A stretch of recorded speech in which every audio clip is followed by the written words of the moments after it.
नमस्कार दोस्तों, today's mail box में आप लोगों का बहुत बहुत स्वागत है। और आज के सेशन में फिर से मैं आप लोगों के सामने एक बहुत ही इम्पॉर्टेंट वीडियो लेकर आया हूं, जो कि आने वाले एग्ज़ाम में एसएससी और रेलवे के एग्ज़ाम में काफ़ी इम्पॉर्टेंट होने वाला है। तो आप इस सेशन को पूरा देखें, पूरा अंत तक ये वीडियो को देखें और आपको आने वाले एग्ज़ाम में जो भी क्वेश्चन यहाँ से होगा आपको ज़रूर देखने को मिलेगा। और ये सारा क्वेश्चन जो है आपको प्रीवियस ईयर क्वेश्चन है, इसलिए ये क्वेश्चन जो है काफ़ी इम्पॉर्टेंट होता है। तो चलिए समय को बर्बाद नहीं करते हुए हम लोग जो है अपने वीडियो को स्टार्ट करते हैं, ठीक है। तो चलिए हम लोग यहाँ से पहला क्वेश्चन पढ़ना शुरू करते हैं। पहला क्वेश्चन में क्या लिखा हुआ है? भारतीय संविधान की धारा 356 का संबंध किससे है? भारतीय संविधान की धारा 356 किससे संबंधित है? ये वीडियो आपको लाइव दिख रहा होगा और आप हमारे क्वेश्चन का आंसर हमारे कमेंट सेक्शन में दे सकते हैं। जैसे 1 का ए है तो 1 का ए देना होगा, या बी, जो भी ऑप्शन आपको सही लग रहा है वो ऑप्शन आप 1 माने क्वेश्चन नंबर और ऑप्शन आप क्लिक करके देते रहेंगे, ठीक है। तो और मेरे आंसर बोलने से पहले आपको जवाब देना है, ठीक है, उसके लिए आपको टाइम दिया जाएगा। तो पहला क्वेश्चन क्या है? भारतीय संविधान की धारा 356 का संबंध किससे है? तो आपको यहाँ पर बताना है। ऑप्शन में लिखा हुआ है राष्ट्रीय आपात से, वित्तीय आपात से, राष्ट्रपति शासन से, या इनमें से कोई नहीं। तो इसका आंसर क्या होगा, जल्दी से बताइए। तो इसका आंसर होगा आपका राष्ट्रपति शासन से। भारतीय संविधान की धारा जो 356 है, 356 जो धारा है वो आपका किससे संबंधित है? राष्ट्रपति शासन से संबंधित है। अगला क्वेश्चन क्या है आपका? ओडिशा की राजधानी क्या है? ठीक है, ओडिशा की राजधानी क्या है? तो काफ़ी इजी क्वेश्चन है। आपको ऑप्शन में दिया हुआ है कोणार्क, भुवनेश्वर, पुरी, कटक। तो कौन सा आंसर होगा, जल्दी से बताइए। तो इसका आंसर क्या हो जाएगा? इसका आंसर हो जाएगा भुवनेश्वर, ठीक है। अगले क्वेश्चन में बढ़ते हैं। सिंधु घाटी की सभ्यता, सिंधु घाटी की सभ्यता किस प्रकार की सभ्यता थी? सिंधु घाटी की जो सभ्यता थी वो किस प्रकार की सभ्यता थी? पाषाण युगीन, ताम्रपाषाण युगीन, कांस्य युगीन, या लौह युगीन? तो आपको बताना है सही आंसर कौन सा है। इसका आंसर हो जाएगा कांस्य युगीन, ठीक है। सिंधु घाटी सभ्यता जो है किस प्रकार की सभ्यता थी? तो वो है कांस्य युगीन। आप लोग अपना आंसर कमेंट सेक्शन में देते रहें। अगला क्वेश्चन क्या है? भारत की कौन एक महिला विश्व स्वास्थ्य संगठन की अध्यक्ष बनी थी? ठीक है, भारत की वो कौन सी महिला थी जो कि विश्व स्वास्थ्य संगठन की अध्यक्ष बनी थी? उसका नाम आपको बताना है। ऑप्शन में दिया हुआ है डॉक्टर सुशीला नायर, डॉक्टर शांति राय, डॉक्टर श्यामा सिंह और डॉक्टर शशिकला वर्मा।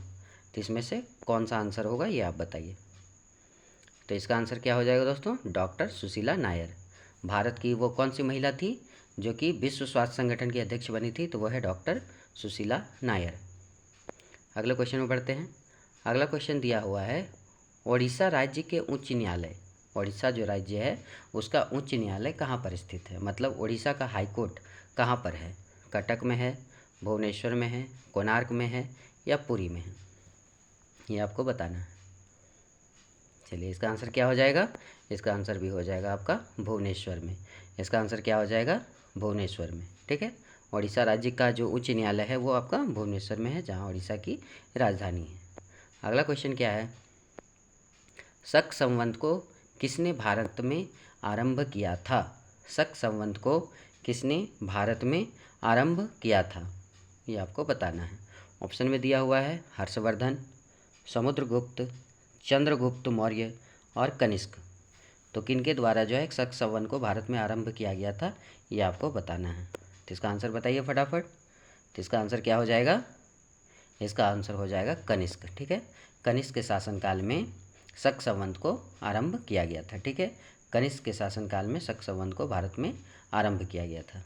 अगला क्वेश्चन क्या है? वाजपेयी ताल को किसने बनाया था? वाजपेयी ताल को किसने बनाया था?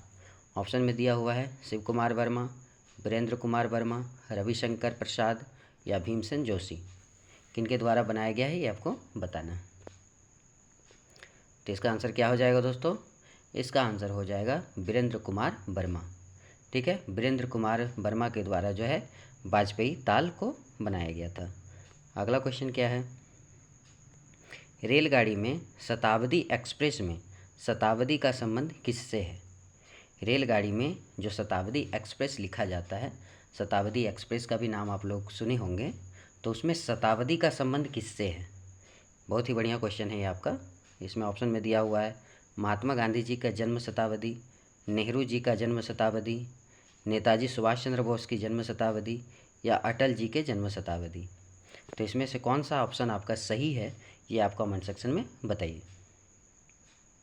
तो इसका आंसर क्या हो जाएगा? नेहरू जी के जन्म शताब्दी। ठीक है, नेहरू जी के जन्म शताब्दी, ये इसी से संबंधित है आपका शताब्दी एक्सप्रेस। ठीक है, ये जो शताब्दी का मतलब होता है वो नेहरू जी के जन्म शताब्दी से संबंध रखता है। ठीक है, अगला क्वेश्चन क्या है? भारत में सर्वप्रथम टेलीविज़न का प्रसारण दिल्ली से कब किया गया था? भारत में सर्वप्रथम टेलीविज़न का प्रसारण दिल्ली से कब किया गया था? 1950 ईस्वी में, 1955 ईस्वी में, 1959 ईस्वी में या 1965 ईस्वी में? आपका आंसर क्या है वो बताइए। तो इसका आंसर क्या हो जाएगा? इसका आंसर हो जाएगा 1959, 1959। 1959 में सर्वप्रथम टेलीविज़न का प्रसारण दिल्ली से किया गया था। ठीक है, 1959 में।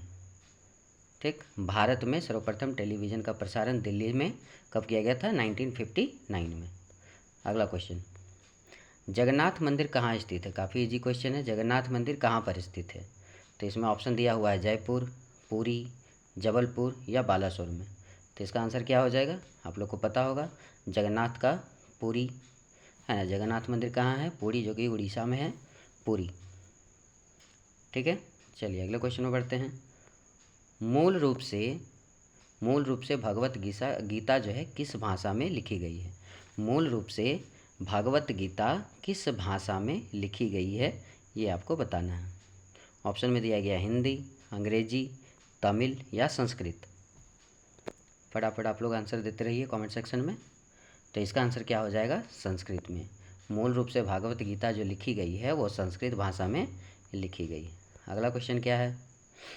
वर्तमान समय में भारत में कुल कितने उच्च न्यायालय है? वर्तमान समय में भारत में कुल कितने उच्च न्यायालय है ये आपको बताना है। यहाँ पर ऑप्शन में जो है गलत दिया हुआ है, क्योंकि ये जिस समय एग्ज़ाम में पूछा गया था उस समय उसकी संख्या कम थी, अभी ज़्यादा हुई है, बढ़ गई है। तो आपको बताना है अभी सही आंसर क्या होगा, ये आपको बताइए फटाफट कमेंट सेक्शन में। इसका आंसर है 25। ठीक है, अभी जो है भारत में टोटल हाईकोर्ट की जो संख्या है, उच्च न्यायालय की जो संख्या है वो 25 है। ठीक है, तो आपको ये वाला याद रखना है, ये सभी ऑप्शन गलत हैं। ठीक है, 25 याद रखना आपको। अगला क्वेश्चन क्या है? आनंद मठ की रचना किस भाषा में की गई है? आनंद मठ की जो रचना है वो किस भाषा में की गई है, कौन से लैंग्वेज में की गई है? ऑप्शन में है हिंदी, संस्कृत, बांग्ला, तमिल। आपका जो आंसर है वो बताइए आंसर फटाफट। तो वो है बांग्ला में। आनंद मठ की जो रचना की गई है वो बांग्ला लैंग्वेज में की गई है। ठीक है, अगला क्वेश्चन, किसके शासनकाल में 1756 में कोलकाता में ब्लैक होल की घटना हुई थी? किसके शासनकाल में 1756 ईस्वी में कोलकाता में ब्लैक होल की घटना हुई थी ये आपको बताना है। ऑप्शन में दिया हुआ है सिराजुद्दौला, बाबर, औरंगजेब और अहमद शाह। तो इसमें से कौन सा आपका सही आंसर है ये आप बताइए। इसका आंसर क्या है? सिराजुद्दौला। इसका आंसर क्या है? सिराजुद्दौला। तो 1756 ईस्वी में कोलकाता में जो ब्लैक होल की घटना हुई थी वो सिराजुद्दौला के शासनकाल में हुई थी। अगला क्वेश्चन है, God of small things, God of small things के लेखक कौन है? गॉड ऑफ स्मॉल थिंग्स के लेखक कौन है? ऑप्शन में दिया हुआ है तस्लीमा नसरीन, अरुंधति रॉय, एनी बेसेंट और किरण बेदी। इसमें से कौन सा आपका सही आंसर है वो बताइए। तो इसका सही आंसर क्या है? Arundhati Roy. God of small thing के लेखक कौन है? God of Arundhati Roy. अगला क्वेश्चन क्या है? अगला क्वेश्चन है, अयोध्या किस नदी के किनारे स्थित है? अयोध्या किस नदी के किनारे स्थित है ये आपको बताना है। ऑप्शन में लिखा गया गंगा नदी, गोमती नदी, यमुना नदी या सरयू नदी। चलिए बताइए फटाफट आंसर। तो इसका आंसर क्या हो जाएगा? सरयू नदी। इसका आंसर क्या हो जाएगा? सरयू नदी। अगले क्वेश्चन में बढ़ते हैं। अगला क्वेश्चन है, स्वतंत्र भारत के प्रथम गवर्नर जनरल कौन थे? स्वतंत्र भारत के प्रथम गवर्नर जनरल कौन थे? ऑप्शन में लिखा हुआ है वेवेल, राजगोपालाचारी, लॉर्ड माउंटबेटन और लॉर्ड रिपन। स्वतंत्र भारत के प्रथम गवर्नर जनरल का नाम बताना है। स्वतंत्र भारत के प्रथम गवर्नर जनरल का नाम बताना है। चलिए बताइए फटाफट, क्या हो जाएगा आंसर इसका? इसका आंसर हो जाएगा लॉर्ड माउंटबेटन। ठीक है, स्वतंत्र भारत के जो प्रथम गवर्नर जनरल थे वो लॉर्ड माउंटबेटन थे। ठीक है, अगला क्वेश्चन में बढ़ते हैं। द्रवित पेट्रोलियम गैस यानी कि लिक्विड पेट्रोलियम गैस एलपीजी का जो फुल फॉर्म होता है, इसमें किसका मिश्रण होता है? इसमें जो है किसका मिश्रण होता है ये आपको बताना है। ऑप्शन में लिखा हुआ है ब्यूटेन, प्रोपेन, सी में लिखा हुआ है ए और बी दोनों, और डी में लिखा है क्लोरीन। तो कौन से गैस का इसमें मिश्रण होता है ये आपको बताना है। तो इसका आंसर क्या हो जाएगा? ब्यूटेन और प्रोपेन दोनों का मिश्रण होता है। नहीं, किस तरह से? ऑप्शन नंबर सी आपका सही आंसर है। ठीक है, ऑप्शन नंबर सी आपका सही आंसर है। अगले क्वेश्चन में बढ़ते हैं। अंतर्राष्ट्रीय अपराधी पुलिस संगठन का मुख्यालय कहाँ पर है? अंतर्राष्ट्रीय अपराधी पुलिस संगठन, अंतर्राष्ट्रीय अपराधी पुलिस संगठन का मुख्यालय कहाँ पर स्थित है ये आपको बताना है। तो इसका आंसर क्या होगा? इसका आंसर हो जाएगा लियोन, फ्रांस में। लियोन, फ्रांस में। ठीक, अगला क्वेश्चन में बढ़ते हैं। अगला क्वेश्चन लिखा हुआ है यूएसए का राष्ट्रीय खेल क्या है? यूनाइटेड स्टेट अमेरिका का राष्ट्रीय खेल क्या है? ऑप्शन में लिखा हुआ क्रिकेट, हॉकी, टेनिस या बेसबॉल। आप आंसर बताइए फटाफट। चलिए, इसका आंसर क्या हो जाएगा? बेसबॉल। यूएसए का जो राष्ट्रीय खेल है वो क्या है? बेसबॉल। हॉकी तो आपका इंडिया का है, पाकिस्तान का भी हॉकी ही है। ठीक ना, इस तरह से आपका बेसबॉल जो है यूएसए का है। अगला क्वेश्चन क्या है? कौन सा सदन कभी विघटित नहीं होता है, मतलब टूटता नहीं, जिसको भंग नहीं किया जा सकता है? कौन सा सदन जो है कभी भंग नहीं किया जा सकता या कभी भी उसको विघटित नहीं किया जा सकता है? ऑप्शन में लिखा हुआ है लोकसभा, राज्यसभा, दोनों या इनमें से कोई नहीं। कौन सा आपका सही आंसर है ये बताइए। इसका आंसर होगा राज्यसभा। राज्यसभा जो है एक अस्थाई सदन होता है। राज्यसभा जो होता है एक अस्थाई सदन होता है, इसको कभी भी भंग नहीं किया जा सकता है, इसको विघटित नहीं किया जा सकता। चलिए अगला क्वेश्चन में बढ़ते हैं। अगला क्वेश्चन है राज्यसभा के सदस्यों का कार्यकाल कितने वर्ष का होता है? बहुत ही आसान सा क्वेश्चन है, ये तो आप एक बार में बना देंगे तुरंत।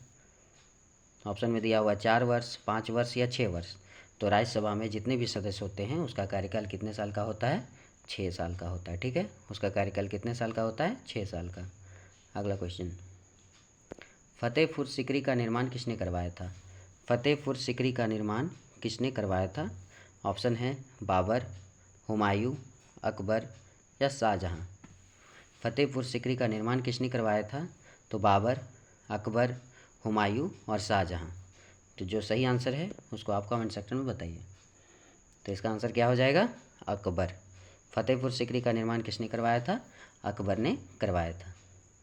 चलिए अगले क्वेश्चन में बढ़ते हैं।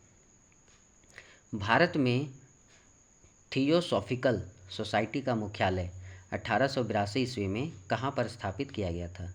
भारत में थियोसॉफिकल सोसाइटी का मुख्यालय 1882 ईस्वी में कहाँ पर स्थापित किया गया था? ऑप्शन में दिया हुआ है कोचिन, रामेश्वरम, अड्यार या तंजौर। ये चारों में से कौन सा ऑप्शन सही है ये आपको बताना है। तो इसका आंसर होगा अड्यार। इसका आंसर क्या है? अड्यार। भारत में थियोसॉफिकल सोसाइटी का मुख्यालय जो है 1882 ईस्वी में अड्यार में बनाया गया था। अगला क्वेश्चन है जहांगीर के दरबार में पक्षियों के चित्र बनाने वाला महान चित्रकार कौन था? वो चित्रकार का नाम बताना है जो जहांगीर के दरबार में पक्षियों का चित्र बनाया करता था। चलिए बताइए फटाफट आंसर। उसका आंसर क्या है? मंसूर। जो पंछियों का चित्र बनाया करता था उनका नाम क्या है? मंसूर। अगला क्वेश्चन क्या है? हॉपमैन कप का संबंध किस खेल से है? हॉपमैन कप का संबंध किस खेल से है? क्रिकेट से है, हॉकी से है, बैडमिंटन से है या टेनिस से है? तो आपको अपना सही आंसर बताना है। इसका आंसर क्या होगा? टेनिस से। हॉपमैन कप का संबंध किससे है? टेनिस से। हॉपमैन कप का संबंध किससे है? टेनिस। अगला क्वेश्चन, क्यू शब्द का संबंध किस खेल से है? क्यू शब्द का संबंध किस खेल से है? टेनिस, क्रिकेट, बिलियर्ड्स या फुटबॉल? तो इसका आंसर क्या हो जाएगा? बिलियर्ड्स से। क्यू शब्द का संबंध किससे है? बिलियर्ड्स। अगला क्वेश्चन, न्यूट्रॉन बम का आविष्कारक कौन है? यानी कि न्यूट्रॉन बम का आविष्कार किसने किया था? जहांगीर भाभा ने, अल्बर्ट आइंस्टीन ने, सैमुअल कोहेल या केपलर? किनके द्वारा बनाया गया था ये आपको बताना है। तो इसका आंसर क्या हो जाएगा? सैमुअल कोहेल ने। ठीक है, सैमुअल कोहेन। अगला क्वेश्चन है, माचिस की तिल्ली में किसका प्रयोग किया जाता है? माचिस के तिल्ली में किसका प्रयोग किया जाता है? आप लोग तो माचिस डेली यूज़ करते होंगे, तो बताना है कि माचिस की तिल्ली में जो लाल कलर का जो दिखता है, जो मसाला लगा रहता है, वो किस चीज़ का होता है? पीला फास्फोरस होता है, लाल फास्फोरस होता है, सफ़ेद फास्फोरस होता है कि भूरा फास्फोरस होता है? सही आंसर आपको बताना है। तो इसका आंसर क्या हो जाएगा? लाल फास्फोरस। ठीक है, लाल फास्फोरस। माचिस की तिल्ली में जो लगा रहता है जिससे हम आग जलाया जाता है वो होता है लाल फास्फोरस। अगला क्वेश्चन क्या है, डेंगू बुखार किसके काटने से फैलता है? डेंगू बुखार किसके काटने से फैलता है? ऑप्शन में है एंडीज मच्छर, क्यूलेक्स मच्छर, चमगादड़ या ए और बी दोनों। तो इसका आंसर क्या हो जाएगा? ए और बी दोनों। ए और बी दोनों से, यानी कि एडीज मच्छर से काटने से भी होता है और क्यूलेक्स मच्छर के काटने से भी होता है डेंगू का बुखार। अगला क्वेश्चन क्या है, अगला क्वेश्चन है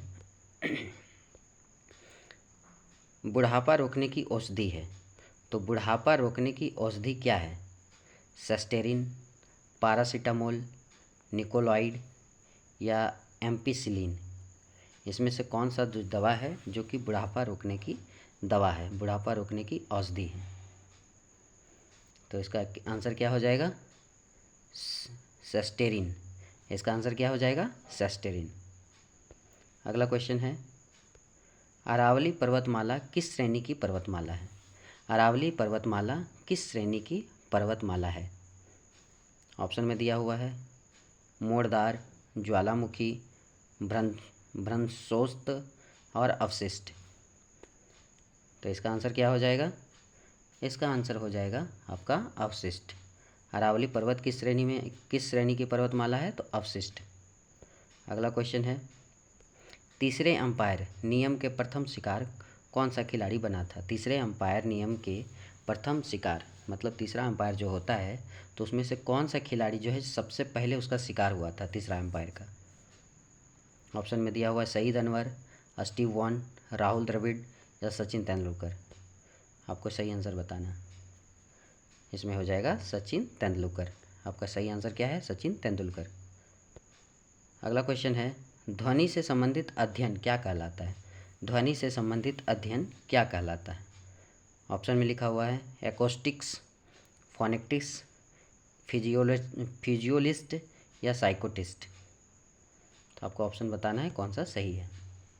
तो इसका आंसर हो जाएगा एकोटिक्स। ठीक है, एकोस्टिक्स जो होता है वो ध्वनि से संबंधित अध्ययन को कहा जाता है। अगला क्वेश्चन कौन सा है, गौतम बुद्ध ने अपना प्रथम उपदेश कहाँ दिया था? गौतम बुद्ध ने अपना प्रथम उपदेश कहाँ दिया था? राजगीर में, वैशाली में, पावापुरी में या सारनाथ में? तो इसका आंसर क्या हो जाएगा? इसका आंसर हो जाएगा सारनाथ। गौतम बुद्ध ने अपना पहला उपदेश कहाँ दिया था? सारनाथ में दिया था। अगला क्वेश्चन है, चाणक्य किसके गुरु थे? चाणक्य किसके गुरु थे? चंद्रगुप्त मौर्य के, समुद्रगुप्त के, किनके गुरु थे बताइए? चाणक्य किसके गुरु थे? चंद्रगुप्त मौर्य, समुद्रगुप्त, अजातशत्रु या बिंबिसार? कौन सा आंसर है ये आपको बताना है। तो इसका आंसर क्या हो जाएगा? इसका आंसर है चंद्रगुप्त मौर्य। चाणक्य किसके गुरु थे? तो चंद्रगुप्त मौर्य के गुरु थे चाणक्य। आयकर किसके द्वारा लगाया जाता है? आयकर किसके द्वारा लगाया जाता है? राज्य सरकार के द्वारा, केंद्रीय सरकार के द्वारा, ए और बी दोनों, यानी कि राज्य सरकार और केंद्र सरकार दोनों मिलके, या इनमें से कोई नहीं? तो आयकर किसके द्वारा लगाया जाता है? आयकर लगाया जाता है केंद्र सरकार के द्वारा। ठीक है, आयकर किसके द्वारा लगाया जाता है? केंद्र सरकार के द्वारा। अगला क्वेश्चन है, जूनियो किस देश की राजधानी है? जूनियो किस देश की राजधानी है? ऑप्शन में है अलास्का, तेहरान, ढाका या लेबनान। तो इसका आंसर क्या हो जाएगा? अलास्का। जूनियो किस देश की राजधानी है? तो अलास्का की राजधानी है जूनियो। अगला क्वेश्चन क्या है? टीबी रोग के रोकथाम के लिए कौन सा टीका लगाया जाता है? बहुत ही बढ़िया क्वेश्चन है। टीबी रोग के रोकथाम के लिए कौन सा टीका लगाया जाता है? एमएमसी, डीपीडी, पीएनएस या बीसीजी? आपका सही आंसर क्या है ये बताइए। तो इसका सही आंसर है बीसीजी का टीका। ठीक है, बीसीजी का टीका लगाया जाता है आपको किसके रोकथाम के लिए? टीबी के रोकथाम के लिए। अगला क्वेश्चन, भारत भारती के लेखक कौन है? ये क्वेश्चन भी आप लोग काफ़ी बार सुने होंगे। भारत भारती के लेखक कौन है? तो इसका आंसर क्या हो जाएगा? मैथिलीशरण गुप्त। इसका आंसर क्या है? मैथिलीशरण गुप्त। अगला क्वेश्चन है, भारत का पहला रसायन बंदरगाह कहाँ पर है? भारत का पहला रसायन बंदरगाह कहाँ पर है? चेन्नई में, मुंबई में, कांडला में या दहेज में? तो इसका आंसर क्या हो जाएगा? दहेज, गुजरात। भारत का पहला रसायन बंदरगाह कहाँ पर है? दहेज, गुजरात में। और लास्ट क्वेश्चन आज क्या है? मदर टेरेसा द्वारा स्थापित धर्म संघ क्या कहलाता है? मदर टेरेसा द्वारा स्थापित धर्म संघ क्या कहलाता है? Missionaries of charity, missionaries of art, missionaries of wealth या इनमें से कोई नहीं? तो आपको कौन सा सही आंसर है ये आपको बताना है। तो इसका आंसर सही क्या हो जाएगा? Missionaries of charity. ठीक है दोस्तों, आज के लिए 42 क्वेश्चन फिर से इस वीडियो में लाए। अब नेक्स्ट वीडियो का आप लोग वेट कीजिए, जो कि आने वाले एग्ज़ाम में काफ़ी इंपॉर्टेंट होने वाला है। ठीक है, जो भी सब्सक्राइब नहीं किए हैं हमारे वीडियो को, आप सब्सक्राइब कर दीजिए हमारे चैनल को, ताकि आपको बराबर इस तरह के क्वेश्चंस मिलने लगें और आपके एग्ज़ाम में काफ़ी काम आने लगे। ठीक है, धन्यवाद।